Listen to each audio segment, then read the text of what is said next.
mula sa isang madilim, mapanganib at tahimik na gubat. Sa gitna ng gubat ay nakatali sa puno ng higera si Florante. Animoy binugbog ng paulit-ulit at hinahabol ng hininga. O Diyos Ama, nasaan ang iyong awa? Nakikiusap ako. O Diyos, tulungan niyo po ako. Napakamalas ng aking buhay. Hindi ko nagawang ipagtanggol ang Albania laban kay Adolfo. Inangkin niya ang trono ni Haring Linceo upang makuha ang aking minamahal. Pati ang aking ama, pinatay niya. Nanahimik si Florante dahil sa sama ng loob. Muli siyang nanawagan sa Panginoon makalipas ang ilang saglit. O Panginoong Diyos, bakit tila yata hindi niyo dinidinig ang aking mga panalangin? Hindi ko tuloy maalis sa aking isipan na ayaw niyo akong tulungan. Kung ayaw niyo akong tulungan, paano na ako? Ano na mangyayari sa akin? Sino ang aking malalapitan kung Diyos mismo hindi ako matulungan? Bayan kong Albania, paalam. Patawad kung hindi kita na ipagtanggol.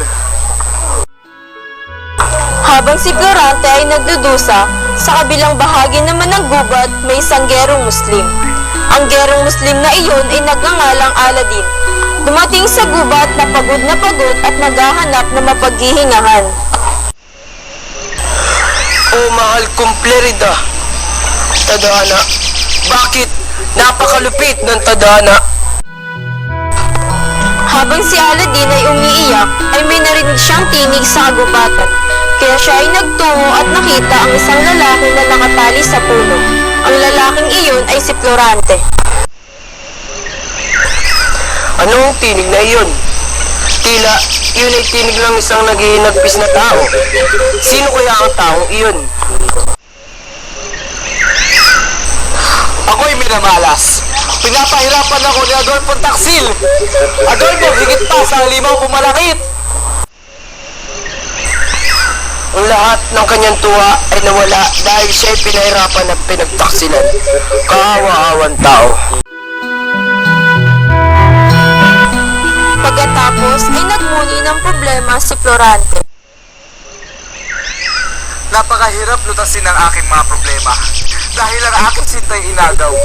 Napakalupit ng tadhana. Madaling sinundan ni Aladin ang boses nang mapansing humihina na iyon. Kailangan ko nang magmadali, kundi hindi ko na maabutan ng taong iyon.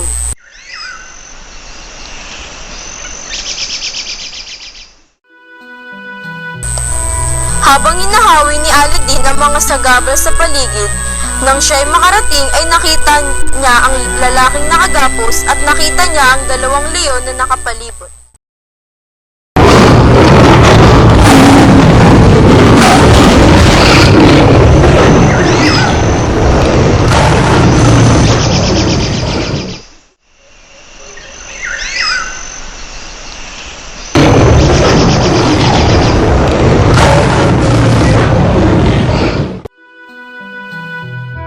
Naghanda siya at sinugod at pinatay ang mga leon.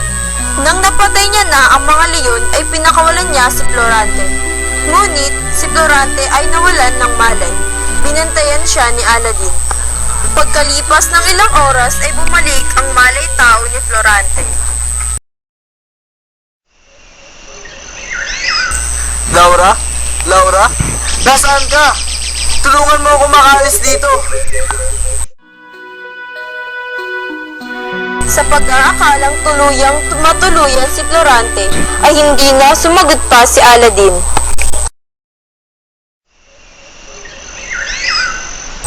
Sino ka? At nasaan ako? Anong ginagawa ko rito?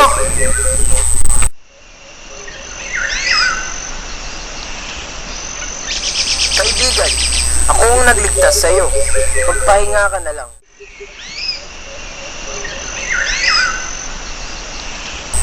Ikaw? Iniligtas mo ako? Hindi mo ba alam tayo magkaaway? Kristiyano ako. At ikaw ay isang gerong Muslim. Ngunit ikaw ay nangangailangan ng tulong. Siguro nga, patay na ako kung hindi ka dumating. Pero mas mabuti na iyon. Iyon ang aking kaligayahan. Isa kang hangal. Mas lalo mo lang dinadagdagan ng iyong mga pasakit.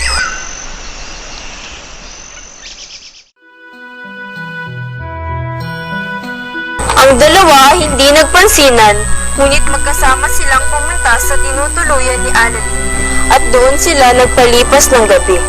Pagdating ng umaga ay napansin ni Aladdin na malakas na si Florante kaya niyakap niya ito. Ako'y natutuwa at bumalik na ang iyong lakas. Maraming salamat sa iyong tulong, aking kaibigan.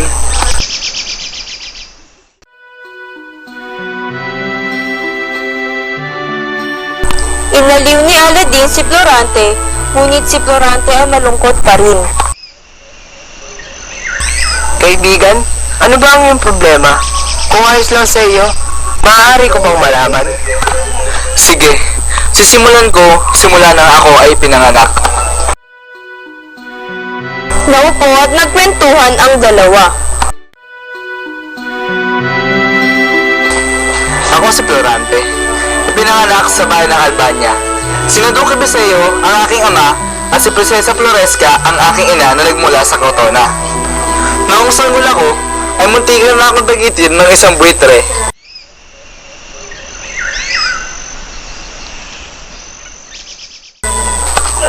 Tulong! Tulong! Tulungan niyo ang anak ko! Bakit, prinsesa? Anong problema? Napansin ng aking pinsan na si Menalipo na dadagitin ako ng buitre. Kaya agad-agad niya ang pinana at pinatay. Noong mas lumaki na ako at nakakalakad na, ay kinuha ng isang ereyon ang aking kupitong diamante. Mabuti na lang, hindi ako napahamak. Pagkalipas ng ilang taon ay pinag-aral si Florante ng aking ama. Ngunit ayaw pumayag ng kanyang ina dahil siya'y lilisan papuntang Atenas. Ba't kailangan niya pa umalis? Dahil mas maganda ang pagtuturo doon. Kung hindi siya mag-aaral, paano nga niya maging kinabukasan? Sino mag-aaruga sa kanya doon? Alagaan siya ng mga guro at kaibigan niya doon. Sa mga sinabi ng ama ni Florante ay nakumbinsi niya ang kanyang ina upang siya'y lumisan. Florante, maligayang pagdating. Ako nga pala si Antenor at ako ang magiging guro mo dito sa Atenas. Salamat po. Oh, bakit tila kay lungkot-lungkot mo? Ayoko po kasing umalis sa Albania. Hayaan mo't lilipas din yan.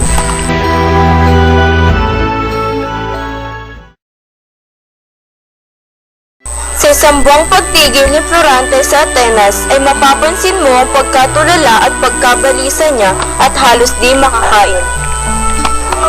Isang araw, habang naglalakad si Florante ay nakasabay niya si Adolfo, ang kanyang kababayan. Napansin niya ang pinong pagkilos nito. Lumipas pa ang 6 na taon ng kanyang pag-aaral. Kagilas-gilas, Florante, binabati kita. Ikaw ay may angking talento sa filosofiya, astronomiya at matematika. Maraming salamat po.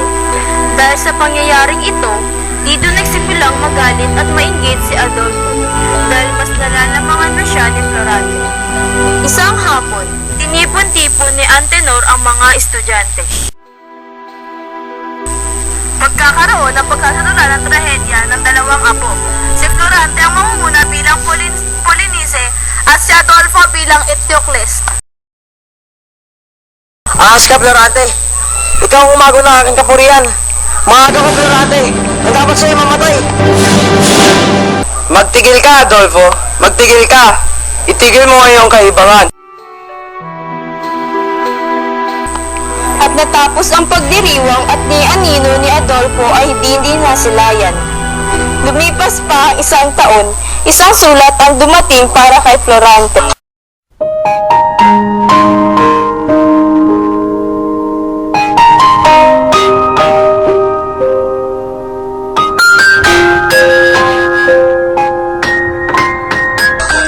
Hindi! Aking ina! Mahal kong ina! Bakit mo ako iniwan? Di na maaari! Di mo lang tayo nagkita sa matagal na panahon! Hindi! Hindi ka maaari mamatay!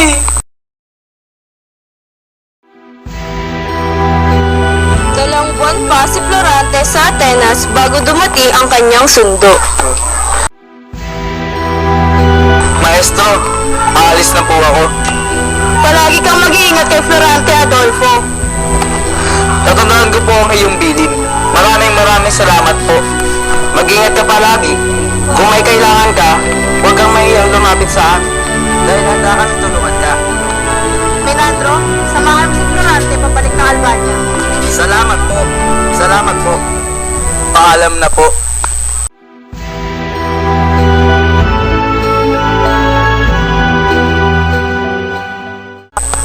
O aking ama.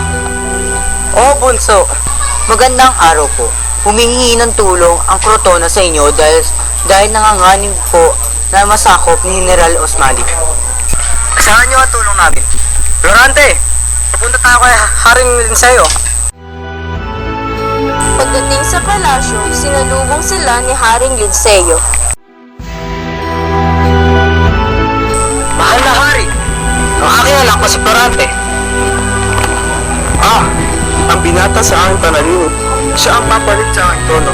Pansamantala ay pamungan mo kung patungo sa Crotona. Tulungan mo iyong inunudoon at magkamit ka ng karangalan. Nabalitaan ko kay Antinor na nagpamalas ka ng iyong kausayan sa Atenas. Siya nga palang aking anak na si Laura. Umayawan mo na kita't mag-uusap pala kami ng iyong ama. Pumasok si Haring Linseo sa loob ng palasyo at nilapitan naman ni Florante si Laura. Magandang umaga sa iyo, prinsesa. Kanina pa kita napapansin. Magandang umaga, Florante. Salamat sa papuri. Lagi kayo kinikwento sa akin ng iyong anak. Sana'y makilala pa kita ng lubusan. Ako rin, nais kita makilala ng gusto. Ngunit ilang araw na lang ay alis na ikaw. Oo nga. Halika, Laura. Pumasok ka tayo at magsisimula na ang piging. Pagkatapos ng 3 gabing pigit. Magandang gabi sa iyo, Florante. Dapat ka nang makanda para bukas. Maraming salamat po sa paalala. Magandang gabi rin po. Kinabukasan, Handa ka na ba? Malayo ang iyong lalakbay. Handa na po aking ama. Karangalan ko po ang lingkod sa inyo, Haring Linseo. Mabuti naman kung ganoon. Mag-iingat ka. Salamat po.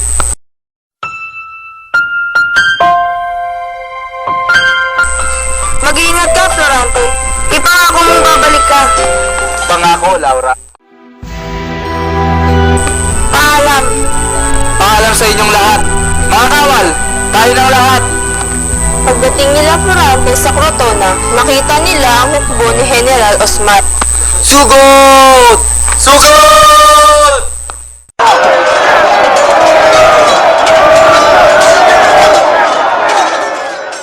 Nasaan ang kalaban? 1, 2, 3, takbo! Nanalo tayo! Mabuhay ang Albania! Mga kawal, babalik na tayo sa Albania. Sa pagbalik nila sa Albania ay may nakasalubong silang mga dibinyagan na may dalang isang babae. Sino kayo? At bakit kayo narito? Kami mga taga-Albania, pakawalan niyo ang babaeng iyan!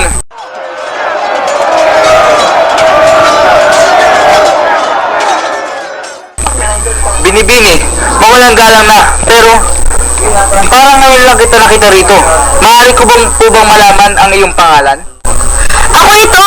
Florante! Si Laura! Laura? Bakit ka nandito? Laura? Bakit ka nandito? Gusto ko lang malaman ang iyong kalagayan. Salamat sa pag-abala. Kamusta ka na? Sana'y naging mabuti ka. Mabuti naman ako. Pero Florante, kailangan ko ng tulong mo. May bayang malapit dito na pinagtataguan ng mga Morong dumakip sa aking ama. Iligtas mo siya. Paano kung ang masamang mangyari sa kanya? Huwag ka na mag-alala. Sisiguraduhin ko maliligtas ko ang iyong ama. Makalipas ang ilang linggo. Mga kawal, nangalurit tayo! Mabuti naman at nakabalik ka na ng ligtas, Florante. Ginawa ko lang po ng mabuti ang aking tungkulin. Pagkatapos ng pangyayaring iyon ay bumalik na ang lahat sa Albania. Iyo, Florante, patawad mo at kailangan kitang muling ipadala sa Etolia para labanan ang mga Turko. Mag-iingat ka.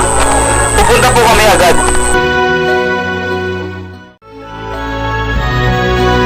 Pagkalipas ng araw na paglalakbay,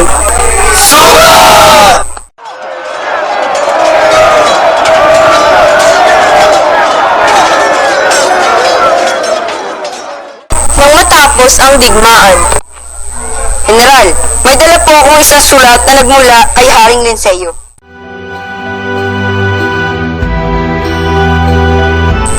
pagkatapos niyang basahin ang liham ay pinatawag niya si Menandro. Kaibigan ko, Menandro, ako ay babalik na sa Albania sa lamang madaling panahon dahil pinatatawag ako ng hari. Nais kong ikaw muna ang mamahala rito. Ikararangal ko ito, kaibigan. Nag-iisang umuwi si Florante sa Albania. Ngunit sa kanyang pagdating ay pinaligiran siya ng mga kawal. Anong ibig sabihin nito? Kawalan niyo ako! Sumama ka na lang. Si Florante ay dinala sa palasyo at doon niya nakita si Adolfo. Kamusta, kaibigan Florante? Tagal natin hindi nagkita. Kuha naman ako. Papatayin kita! Walang iya ka! Pagbabayaran mo to! Mga kawal! Alisin niyo ang taong to sa aking harapan! At doon nagwawakas ang pagsasalaysay ni Florante ng kanyang buhay. Iyon ang aking istorya. Ngayon, kaibigan, hayaan mo naman na isalaysay ko ang aking buhay. Ako si Aladdin. Nagmula ako sa Persia. Ang aking ama ay si Sultan Ali. Pinagtaksilan ako ng sarili kong ama, kaya ako narito.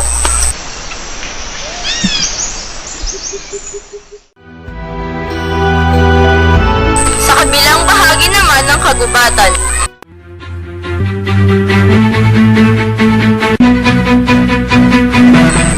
ayoko sumama sa'yo! Ano gagawin mo? Saan mo ako dadalhin? Huwag ka na pumalag pa, Laura! At sumama ka lang sa akin! Itigil mo yan!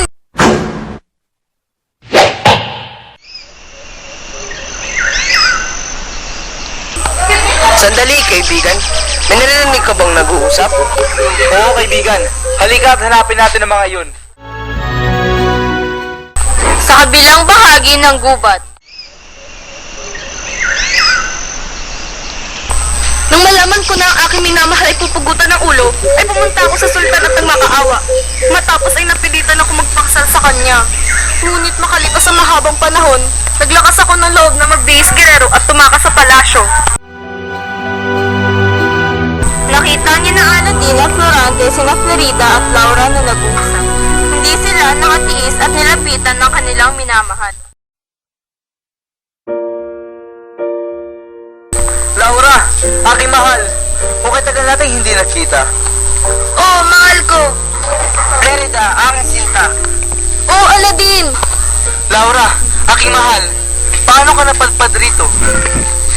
Florante, hayaan mo ikwento ko sa'yo ang mga pangyari sa binggit ng kamatayan. Noong mawala ka, ay nagkagulo ang bayan. Inagaw ni Adolfo ang trono ng aking amang hari. At ako'y pinagtangkaan ng maraming beses. Higit sa lahat, ay pinatay niya ang aking amang hari at ang iyong ama na si Duque Briseo. Ako'y nahabag kay Laura nang makita ko nilalapastangan siya ni Adolfo. Kaya tagad ko kinuha ang aking mga busog at palaso at agad na pinala sa dibdib ang walang hiyang hangal. Okay, lupid ng tadhana. Ngunit ngayon na tayo ay magkakasama na, ay masaya na.